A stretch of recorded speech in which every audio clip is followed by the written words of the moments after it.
نحمده ونستعينه ونصلي على رسوله الكريم أما بعد.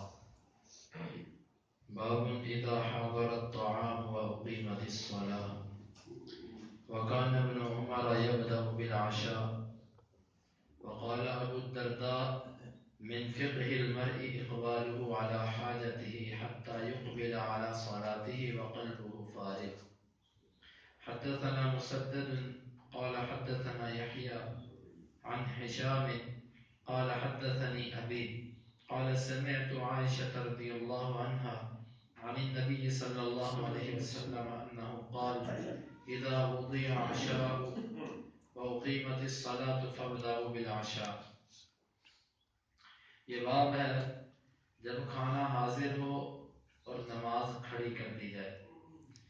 عبداللہ بن عمر رضی اللہ عنہ رات کا کھانا پہلے کھایا کرتے تھے اور ابو درداء کہا کرتے تھے آدمی کی عقل مندی ہے کہ وہ اپنی ضرورت کی طرف متوجہ ہو جائے یہاں تک کہ جب وہ نماز کی طرف آئے تو اس کا دل خالی ہو. امام بخاری فرماتے ہیں کہ ہمیں بیان کیا مسدد نے, وہ کہتے ہیں ہمیں بیان کیا یحییٰ نے, وہ ہشام سے, اور وہ کہتے ہیں ہمیں بیان کیا ہمارے باپ نے, اور وہ کہتے ہیں کہ میں نے سنا عائشہ رضی اللہ عنہا کو نبی صلی اللہ علیہ وسلم سے بیان کرتی ہیں انہو قال, بے شک آپ صلی اللہ علیہ وسلم سے فرمایا جس وقت رات کا کھانا رکھ دیا جائے اور نماز کھڑی کر دی جائے فابدؤوا بالعشاء, تو تم رات کے کھانے سے ابتدا کرو.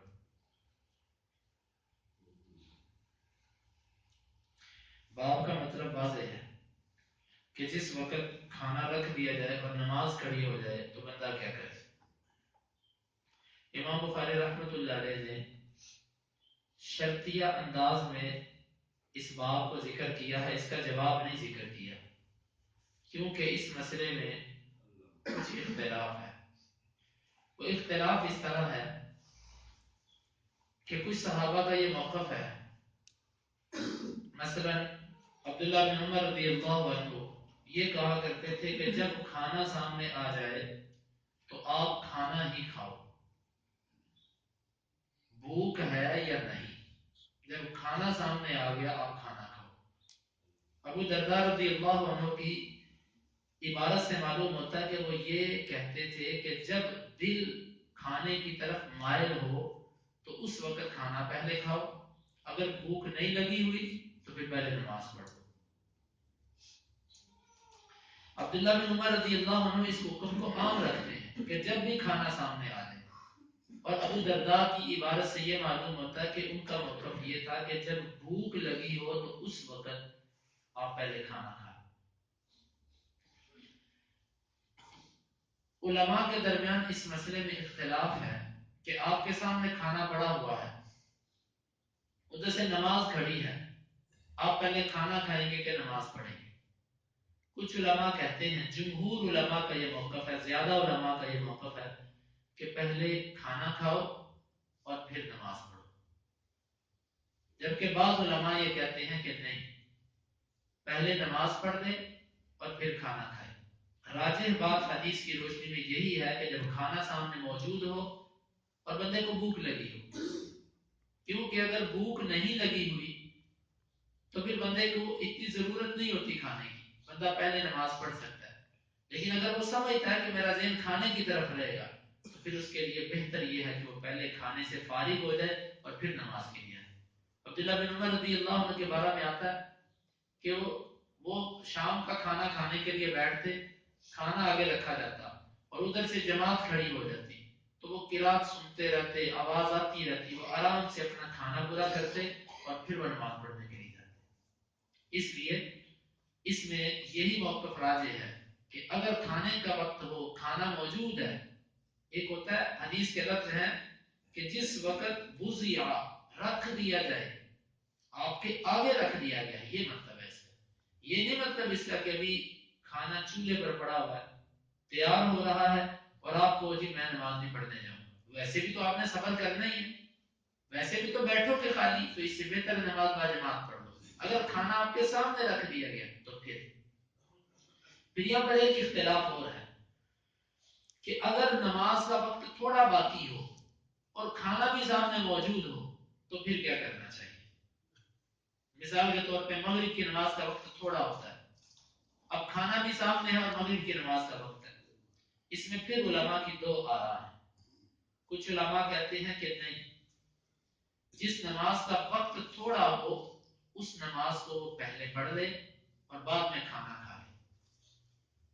دوسرا موقف اس مسئلے میں یہ ہے کہ پہلے نماز پڑھے، پھر کھانا کھائے اور پھر نماز کو لوٹائے۔ لیکن واللہ عالم بالصواب، جو اس میں بات معلوم ہوتی ہے درست وہ یہی ہے کہ پہلے کھانا کھائے۔ نماز کے وقت کے کم ہونے یا زیادہ ہونے کا کوئی اعتبار نہیں۔ ابن حزم رحمۃ اللہ علیہ نے اس کا یہ جواب دیا ہے کہ جس طرح سونے والا بندہ، بھول جانے والا بندہ معذور ہے، شریعت نے کہا ہے من نام عن الصلاۃ او نسی فلیصلی اذا ذکر، جو نماز سے سویا رہ گیا یا بھول گیا اس کو جب یاد آئے وہ نماز پڑھ لے۔ وہ کہتے ہیں اسی طرح جس طرح سونے والے کا اور بھولنے والے کا وقت نماز کا وہ ہوتا ہے جس وقت اس کو یاد آئے، یا جب وہ نیند سے بیدار ہو۔ مثلا ایک بندہ فجر کی نماز میں نہیں اٹھ سکا، وہ صبح 9 بجے اٹھا ہے، یہ 9 بجے ہی اس کی فجر کی نماز کا وقت ہے۔ تو ابن حزم فرماتے ہیں اسی طرح جس بندے کو سخت بھوک لگی ہوئی ہے اور کھانا سامنے آ گیا، وہ پہلے کھانا کھائے اگرچہ نماز کا وقت گزر بھی جائے، اس کے لیے نماز کا وقت لمبا کیا گیا ہے کیونکہ یہ معذور ہے۔ جس طرح سونے والا معذور تھا، جس طرح بھول جانے والا معذور ہے، یہی بات درست معلوم ہوتی ہے۔ اور اس سے یہ بات بھی معلوم ہوتی ہے کہ شریعت کے اندر خشوع و خضوع کا اہتمام زیادہ ہے بنسبت نماز کو اول وقت میں پڑھنے کے۔ اب ایک طرف نماز کو اول وقت میں ادا کرنا ہے، دوسری طرف نماز کو دوسرے وقت میں ادا کرنا ہے، لیکن دوسرے وقت میں جو نماز پڑھی جائے گی اس میں خشوع و خضوع زیادہ ہوگا۔ کیوں؟ دل خالی ہو جائے گا کھانے سے، دھیان کسی اور طرف نہیں جائے گا۔ تو اس لیے شریعت نے فرمایا کہ تم پہلے کھانا کھا لو اور نماز کو خشوع و خضوع کے ساتھ پڑھو۔ اس سے معلوم ہوتا ہے کہ نماز خشوع و خضوع کے ساتھ پڑھنا زیادہ اہتمام اس کا کرنا چاہیے بنسبت اول وقت میں پڑھنے کے۔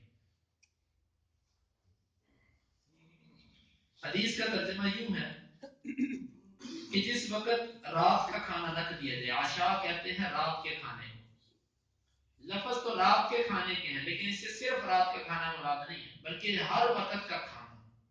بعض نے کہا اس سے مراد روزے دار ہے، یہ بھی بات درست نہیں ہے، کیونکہ بعض دفعہ بغیر روزے کے بھی بندے کو اتنی بھوک لگی ہوتی ہے کہ روزے دار کو اتنی بھوک نہیں ہوتی جتنی ایک عام بندے کو لگی ہوتی ہے۔ تو اس لیے نہ اس میں رات کی نماز کے ساتھ تخصیص ہے اس حکم کی، اور نہ ہی روزے دار کے ساتھ اس حکم کو خاص کیا گیا، بلکہ جب بھی بھوک لگی ہو، کھانا آپ کے سامنے ہو، موجود ہو، تو پھر آپ اس کھانے کو کھا لیجیے۔ پھر یہاں پر ایک اور مسئلہ ہے، آپ کھانا کھا رہے ہیں اور جماعت کھڑی ہو گئی، پہلے کھڑی نہیں تھی، آپ کھا رہے ہیں تو جان بوجھ کر پھر سستی سے نہیں کھانا چاہیے، بلکہ آپ کھانے کو ذرا اپنی سپیڈ سے کھا لیں تاکہ نماز کے اندر بھی جا کر ملے۔ فَبْدَأُوا بِالْعَشَاء، آپ عشاء رات کے کھانے کو شروع کرو اور نماز کو بعد میں پڑھ لو۔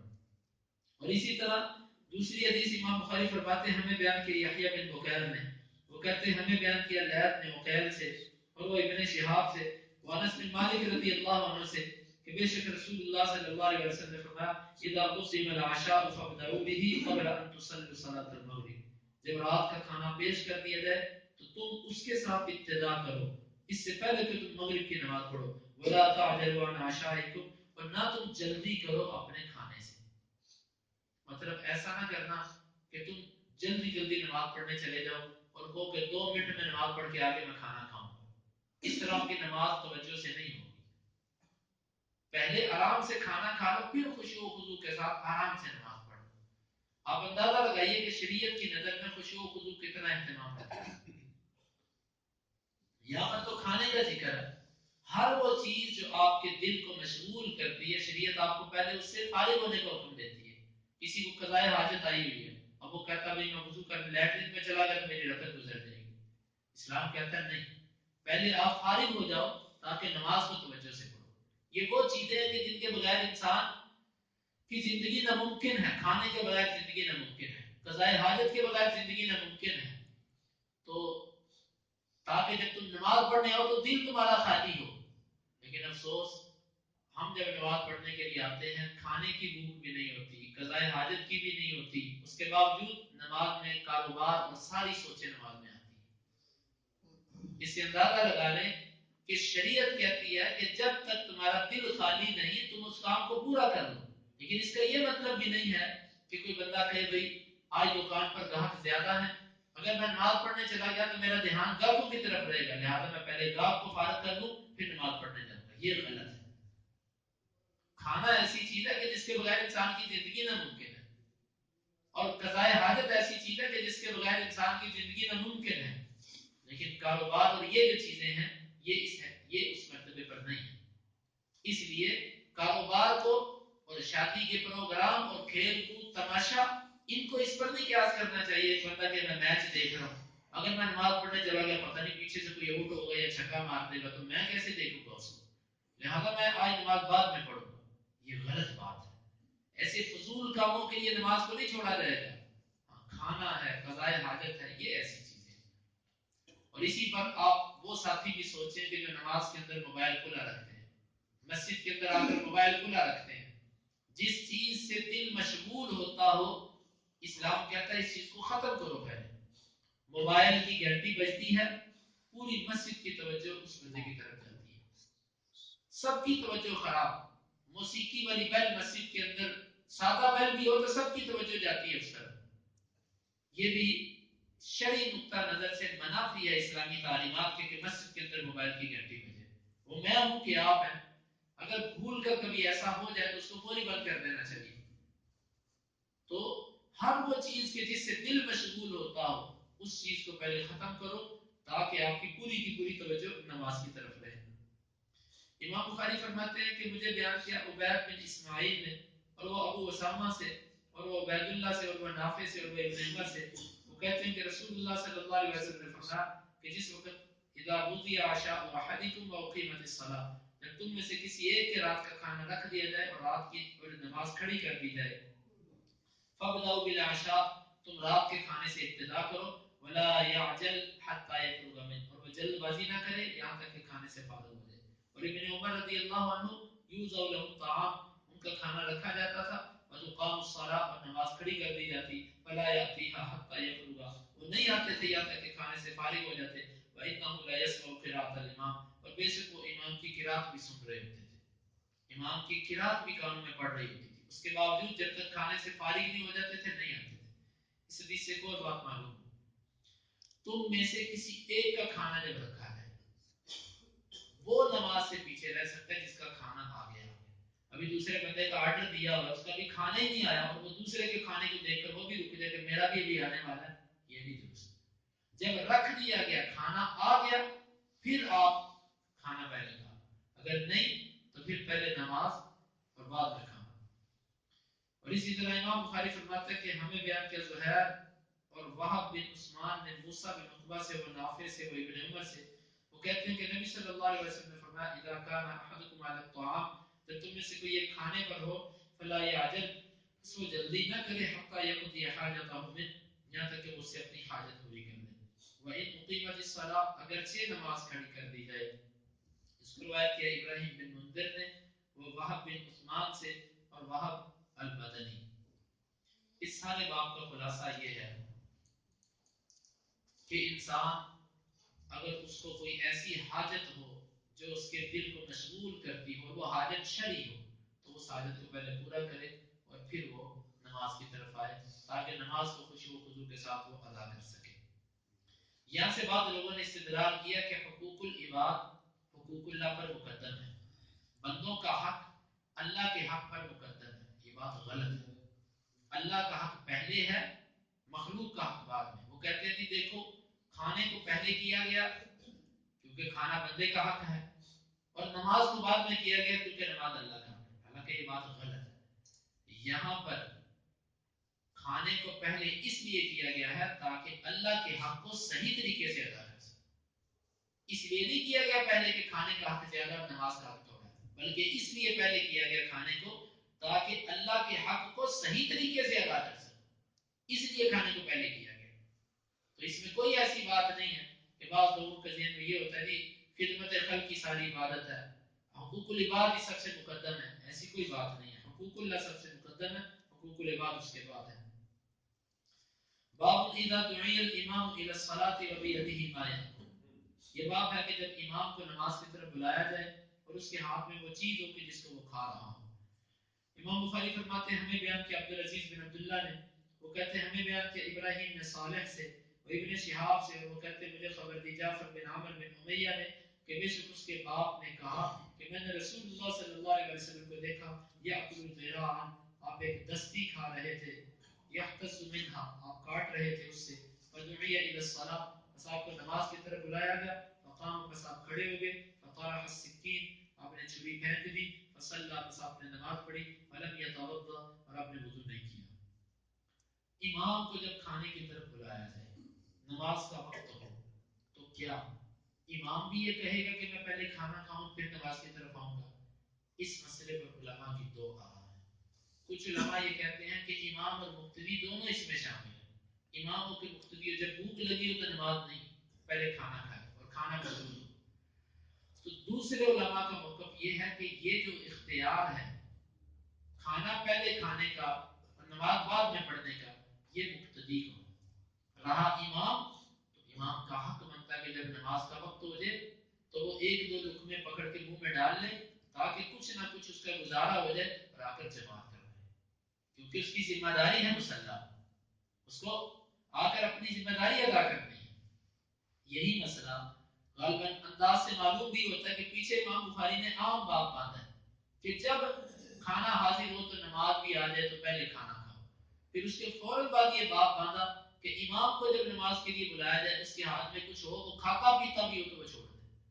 اس سے معلوم بھی ہوتا ہے کہ امام بخاری کا میدان بھی اس طرح ہے کہ یہ رخصت امام کے لیے نہیں ہے. امام ایک دو لقمے منہ میں ڈالے کہ جتنے سے اس کو کچھ نہ کچھ آسرا ہو جائے اور نماز کی طرف چلا جائے. دوسری بات یہ بھی معلوم ہوئی کہ اس سے چھری کے ساتھ کاٹنا, چھری کے ساتھ کاٹنا اور اس کو کھانا, یہ ثابت ہوا اس حدیث سے. اور یہ بات بھی معلوم ہوئی کہ نبی صلی اللہ علیہ وسلم دودھ کے بعد تو آپ نے فرمایا کہ جس نے دودھ پیا وہ اس کے بعد کلی کرے, کیونکہ دودھ کے اندر چکناہٹ ہوتی ہے. لیکن اس کے علاوہ اگر کبھی آپ کھانا کھاتے ہیں تو اس کے لیے کلی کرنا ضروری نہیں ہے. جس طرح کہ آپ کھا رہے تھے, آپ کو بلایا گیا, آپ نے چھری پھینک دی, ولم یتوضا, آپ نے وضو نہیں کیا. لغوی وضو بھی بعض دفعہ مراد ہوتا ہے ہاتھ اور کلی کرنا, ہاتھ دھونا اور کلی کرنا, آپ نے نہیں کیا, بالکل کہیں ثابت نہیں ہے ایسا کرنا. تو دودھ پیا ہو تو اس میں آتا ہے کہ آپ کلی کیا کرتے تھے کیونکہ اس میں چکناہٹ ہوتی ہے.